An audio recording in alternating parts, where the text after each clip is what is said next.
Hello, world, and welcome to the Pop Discourses, where we explore popular notions in the long conversation. I'm your host, Humboldt Been.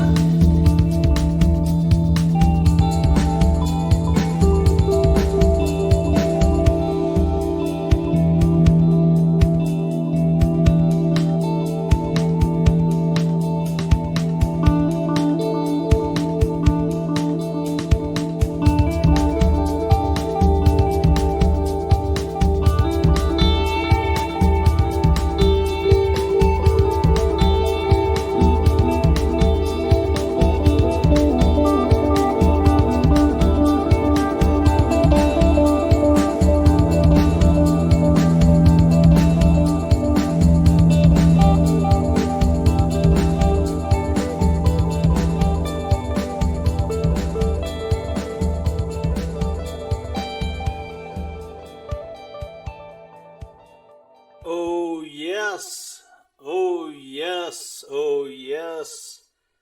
Gather round ye and listen to the teachings of the Flaming Heart. Here we are at pilot episode 5 of the Pop Discourses.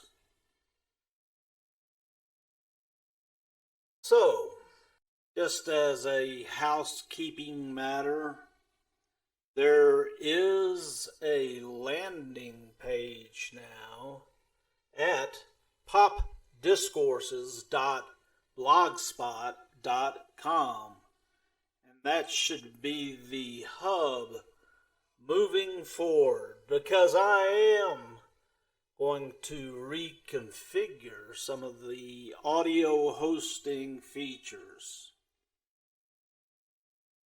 All right, we've got limited time today, and what I want to review is where we are here on the eve of the technical beginning of the dawning of the age of Aquarius.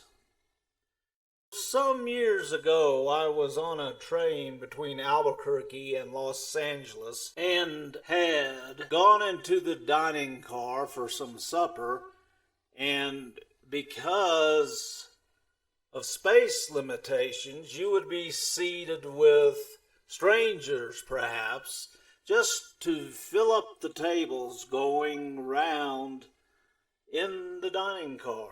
So I found myself seated with a gentleman recently retired who had managed the international investment division for a major Western U.S. bank. And in particular, he had been overseeing investments in the Far East and in China, and so being interested in what the incentive would be to invest in a country that didn't necessarily have a very advanced legal system where investments could be secured by mortgages and other liens on property. I was curious what the upside was for those investment practices. And this gentleman acknowledged that the legal system could be considered weak in some of these Asian countries where they were making loans. However, the appeal of the volume of the transactions and the interest paid in relationship to that volume was sufficient to make the investment strategy in these economies worthwhile. All right. How can we gain some perspective on those comments, in particular in relation to the banking economy? So I was casting around on the internet doing some research the other night that stemmed from my historical reading, and I found myself at an entry about a Catholic order in Paris during the French Revolution that was adjacent to an encyclopedic entry for feudalism. And so here I was in the Catholic Encyclopedia of 1913 with a very long and interesting encyclopedia entry concerning feudalism. So I'm going to read one paragraph here that maybe can help give us some relief in understanding what this concern about securing money signifies on a more general basis. And I really wanted to read two paragraphs, but for the sake of economy, I'm just going to read this one, and then maybe in the future we can read some other paragraphs, in particular about the etymology of the word pagan. The people who were so antithetical, apparently, to the purposes of the Roman Church. But in any event, we're going to start in the middle of this encyclopedic entry with the first paragraph under the heading of origin as it pertains to feudalism. Now, I'm going to try to keep this quotation alive, as I've heard that some of my reading has induced sleep from a reviewer of the pop discourses. So here we go. I'll try to interject some awakening dynamism in this reading. Quote, origin. The source of feudalism arises from an intermingling of barbarian usage and Roman law. That's from Maine's Ancient Law, published in 1906 in Volume 9. Or perhaps that's page 9. To explain this reference must be made to a change that passed over the Roman Empire at the beginning of the 4th century. About that date, Diocletian reorganized the empire by the establishment of a huge bureaucracy, at the same time disabling it by his crushing taxation. The obvious result was the depression of free classes into unfree and the barbarization of the empire. Before AD 300, the absentee landlord farmed his lands by means of a familia rustica, or gang of slaves, owned by him as his own transferable property, though others might till their fields by hired labor. Two causes extended and intensified this organized slave system. One, imperial legislation that 2/3 of a man's wealth must be in land so as to set free hired specie and prevent attempts to hide wealth and so escape taxation. Hence, land became the medium of exchange instead of money. That is, land was held not by rent, but by service. And two, the pressure of taxation falling on land, that would be tributum soli, forced smaller proprietors to put themselves under their rich neighbors who paid the tax for them, but for whom they were accordingly obliged to perform service. That's parentheses, obsequium, close parentheses, in work and kind. Thus they became tied to the soil, parentheses, ascripti glebi, close parentheses, not transferable dependence. Over them the Lord had powers of correction, not apparently of jurisdiction. Close quote. Well, where does that leave us? Is that analogous to people bound to their homes and offering service in a field of electronic digital conflict? That's just a rhetorical question.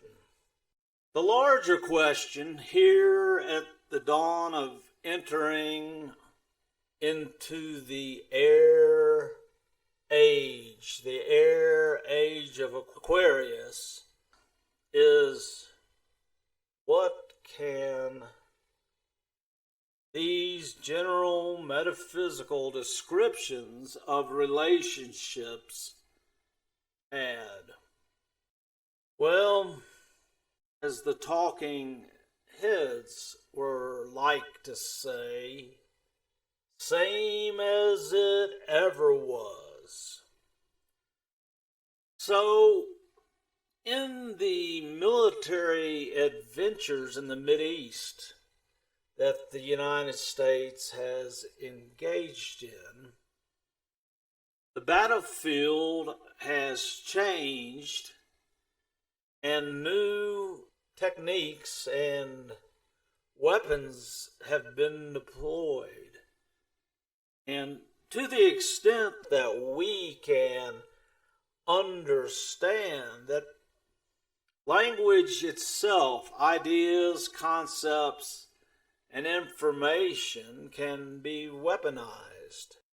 In fact, in a dissenting opinion, Justice Kagan of the United States Supreme Court, I hear, references weaponized language in terms of propaganda, which of course was developed and explored in terms of conditioning the battlefield with information, frequently false information, concepts, ideas, and ideologies in order to redirect focus, and so that engagements may not have found the same kind of ideological motivation that they would have in the past in terms of allegiance to kings, lords, lands, territories, survival, food, and all the traditional features of a state. So instead, now we see social media, television, radio being infiltrated by militants with information designed to play psychologically on senses of division and righteousness. This information or facts presented as valid information, which may in fact be misinformation, all designed to impact the spirit of a people occupying a desirable territory, or perhaps more accurately, a desirable transactional field or market, as it were. Even more particularly, a potential consumer base. So, in the evolution of these propaganda techniques, certain refined approaches, which apparently are generally referred to as a term of art among its practitioners, by the letters IIA. And that stands for a few things, but in particular, it can be decoded as information and influence activities. And so, inasmuch as we exist in a digital transactional economy, only merely representational of brick and mortar, and at times tied to it more so than others. So much work that is deployed on the internet is about these kinds of psychological capture operations. For after all, many of the big media companies are corporations, and the bottom line for a corporation is not the public good, but to make money for its shareholders. And so in this digital field, where all of us participating in remote work are interacting with our proposed informational guidance or regulation, in fact, we are looking at operations of private capture in the fields of ownership that are represented by these digital signals. It's a brave new world indeed. So that's where we are in this point of the dawning of the age of Aquarius, a 2200, 2300 year period that's symbolized elementally by air. And likewise, we see advances in the space program and aviation and drone flights and aerosolized weapons, all of which pertain this general elemental interpretive feature. Now, where the idealism and liberation so typical of the Aquarian orientation merges is, of course, subject to a question. And certainly the wide distribution of foodstuffs and personal property and electronic gadgets give the individual powers unseen before in humanity, except perhaps in the lost histories of Atlantis and such, which has been said found its downfall and its ever-increasing dependence on technology. And I think you can find those references, for instance, in the work of Rudolf Steiner. Well, there we are. What do the metaphysics offer? Clarity, perhaps, an opportunity to reorient, perhaps, to place one's focus, energy, and attention on the quality of transactions and relations rather than the actual taking of virtual quantities. Because certainly in the age of Bitcoin, what we're seeing is a movement toward virtual quantities and how these impact the relations of individuals in ownership, in relationship, in transaction, in service, in dominion, in obsequiousness, and in authority are all questions open for further examination in the new world age, which has now arrived. So, chop chop, drink home.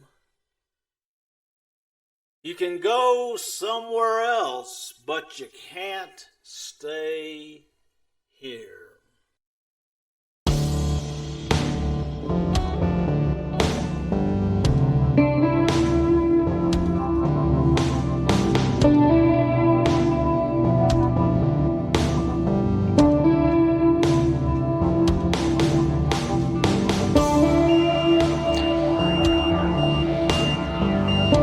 The sky's dark, the stars are there, the heavens declare.